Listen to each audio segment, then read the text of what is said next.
existe um material que cresce em apenas 5 dias. É completamente à prova de fogo, em temperaturas onde isolamentos convencionais derretem e se transformam em resíduos tóxicos. Você pode jogá-lo no jardim e em 45 dias ele se transforma em solo rico em nutrientes. A NASA acabou de escolhê-lo para construir o próximo habitat humano fora da Terra.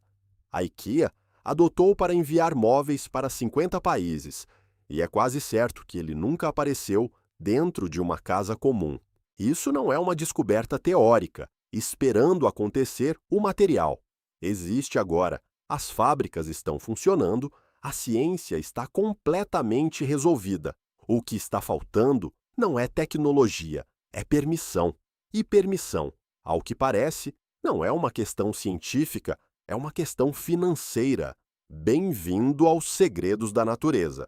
Em 2007, um jovem estudante de engenharia no Instituto Politécnico Rensselaer, no estado de Nova York, cultivou algo incomum.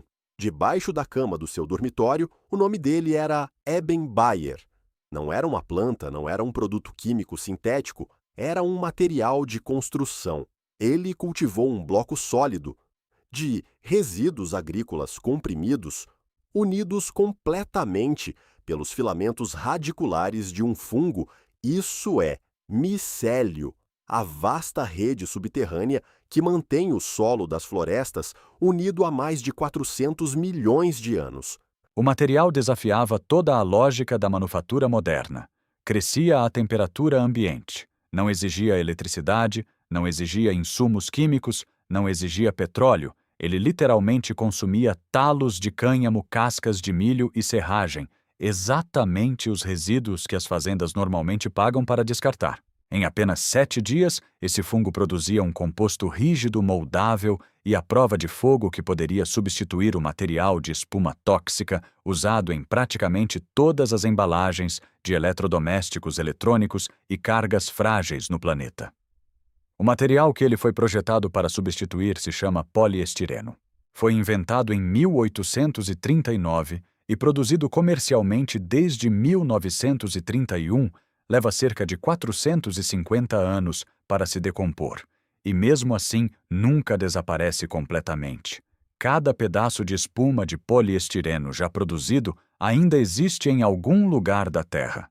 Ele libera estireno, um provável carcinógeno humano, se fragmenta em microplásticos que já foram encontrados no sangue humano, no leite materno.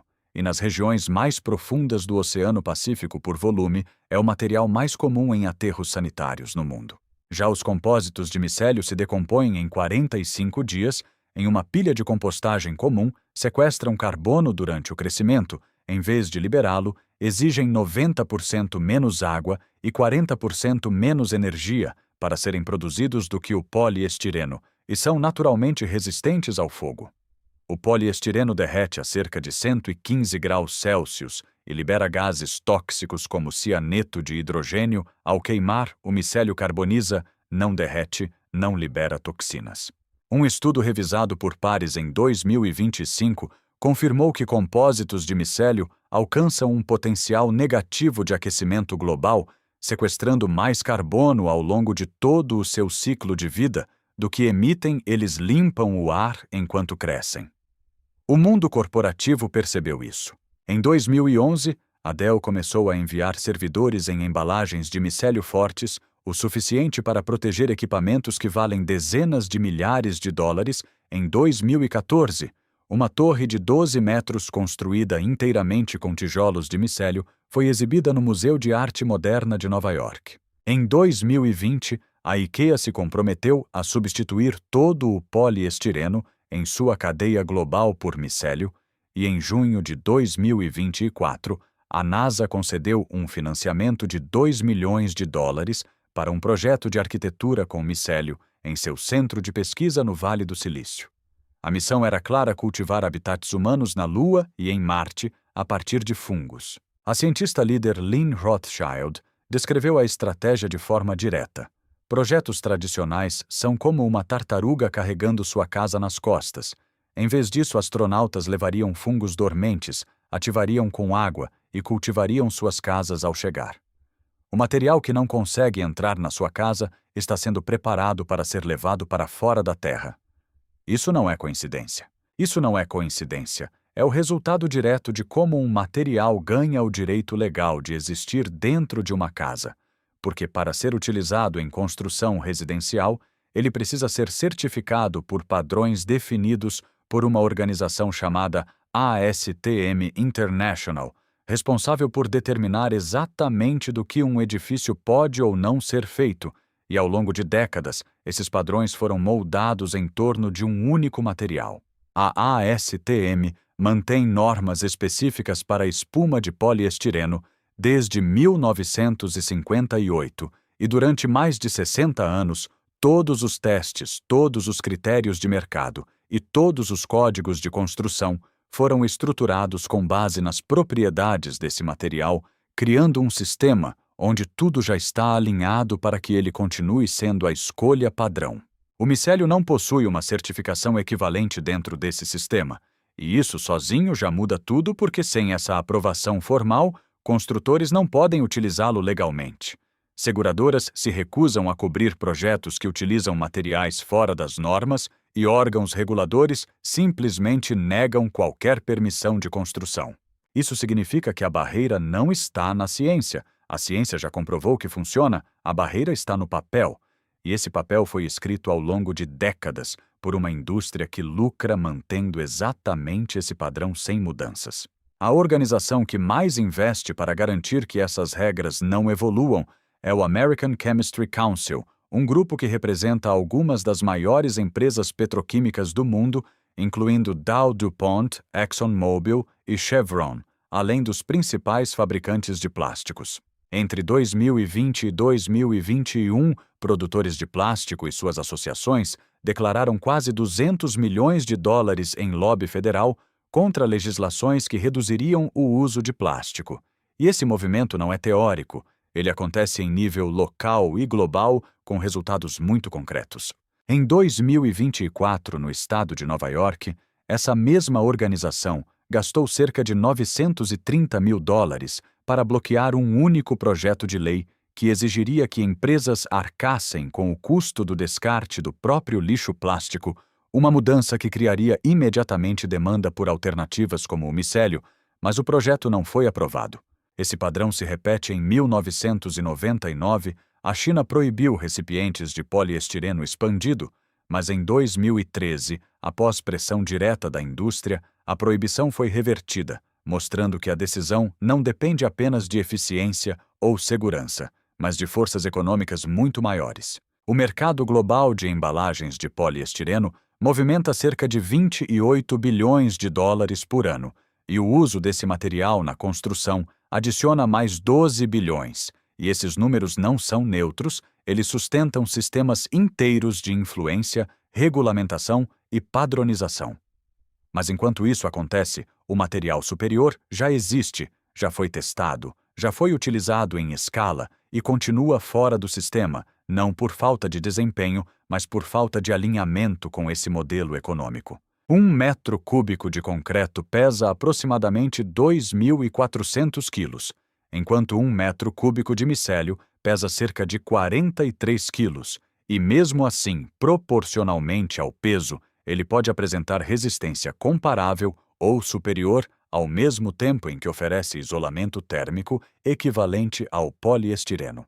Além disso, o micélio absorve som naturalmente reduzindo ruídos sem necessidade de tratamentos adicionais e não contém compostos orgânicos voláteis, não libera formaldeído e não acumula gases tóxicos dentro de ambientes fechados, como acontece com muitos materiais sintéticos modernos. Fungos vêm resolvendo o problema de ligação estrutural há centenas de milhões de anos, utilizando quitina para formar uma matriz microscópica extremamente densa e eficiente, algo que a indústria petroquímica tenta replicar com processos muito mais complexos e caros. E aqui está a parte que não pode ser facilmente controlada, porque em 2014 a empresa Ecovative lançou kits de cultivo doméstico que permitem a qualquer pessoa produzir esse material em casa, usando apenas resíduos agrícolas e uma cultura inicial. O processo é simples, você mistura o micélio com matéria orgânica, coloca em um molde e deixa crescer por alguns dias em ambiente escuro e depois aquece para fixar a estrutura, criando um material rígido, resistente ao fogo e totalmente biodegradável. Isso elimina a necessidade de fábricas complexas, cadeias logísticas globais e autorizações industriais, porque o próprio processo pode acontecer em qualquer lugar onde exista matéria orgânica disponível. E é exatamente aqui que o padrão se revela com mais clareza, porque quando algo não pode ser centralizado, não pode ser controlado e não exige consumo contínuo, ele naturalmente deixa de ser promovido independentemente do quão eficiente seja. O micélio cresce em qualquer lugar, não depende de infraestrutura bilionária, não pode ser monopolizado de forma tradicional, e isso o coloca fora do modelo que sustenta a indústria atual. E quando você entende isso, percebe que o problema nunca foi técnico, nunca foi científico, sempre foi estrutural. E isso leva diretamente ao próximo ponto, porque existe um exemplo real que mostra exatamente o que acontece quando esse material é usado fora dessas limitações. E é aqui que tudo sai da teoria e entra no mundo real, porque isso não ficou apenas em laboratório ou em protótipos experimentais. Existe um exemplo concreto construído, testado e funcional que mostra exatamente o que acontece quando esse material é utilizado fora das limitações impostas pelo sistema tradicional.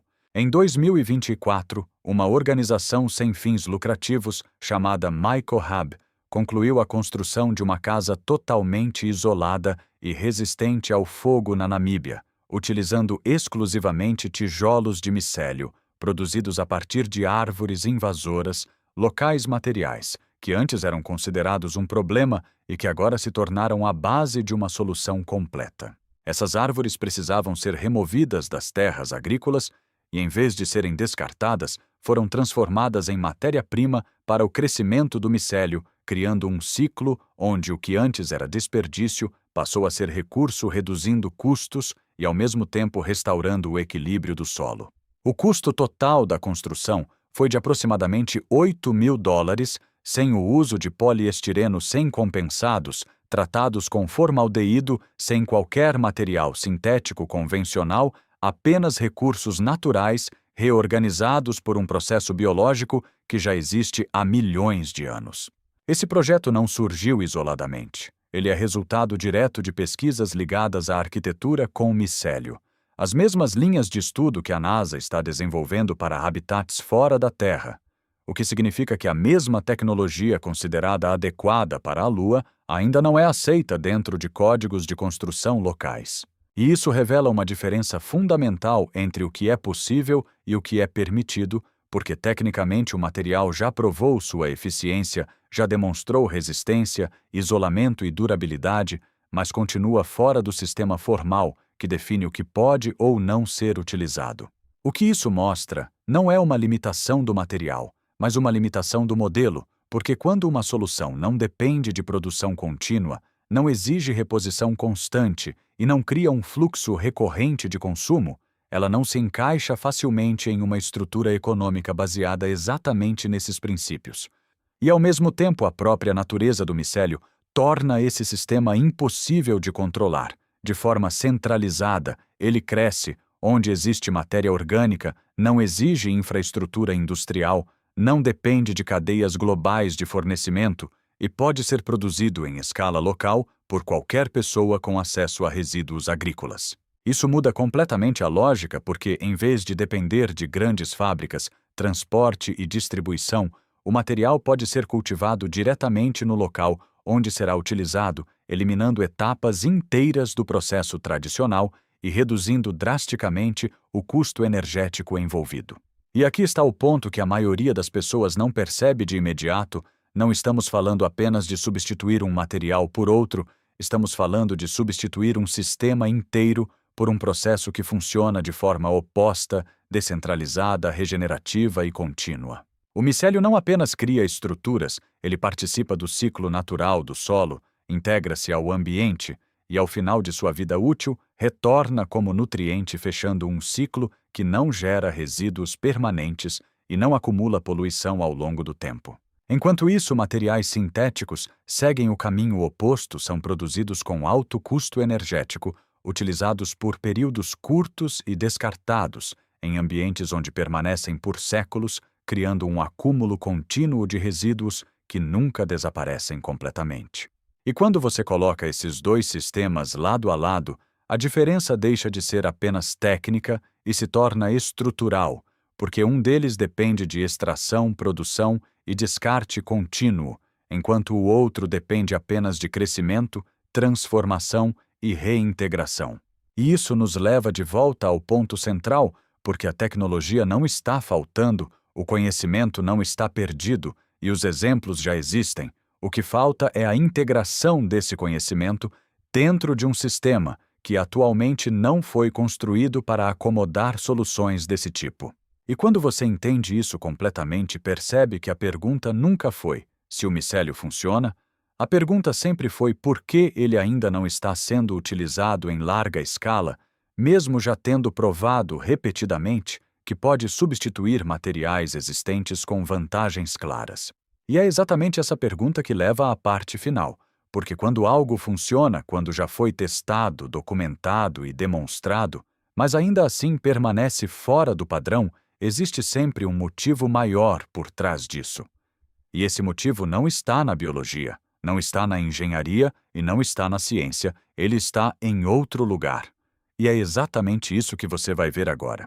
E é aqui que tudo se fecha, porque depois de ver a ciência, depois de ver os exemplos reais e depois de entender como esse material funciona, a pergunta que permanece não é mais sobre possibilidade, é sobre ausência, porque algo que já foi comprovado, já foi utilizado e já mostrou resultados consistentes não deveria simplesmente estar fora do padrão. O micélio não desapareceu, ele não foi esquecido e não foi superado por uma tecnologia melhor.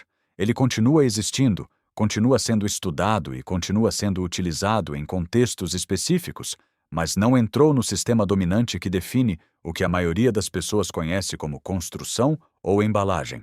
E isso não acontece por acaso, porque quando você observa o padrão completo, percebe que materiais que exigem produção contínua, consumo recorrente e cadeias industriais complexas se encaixam perfeitamente em um modelo econômico que depende exatamente dessas características para se sustentar.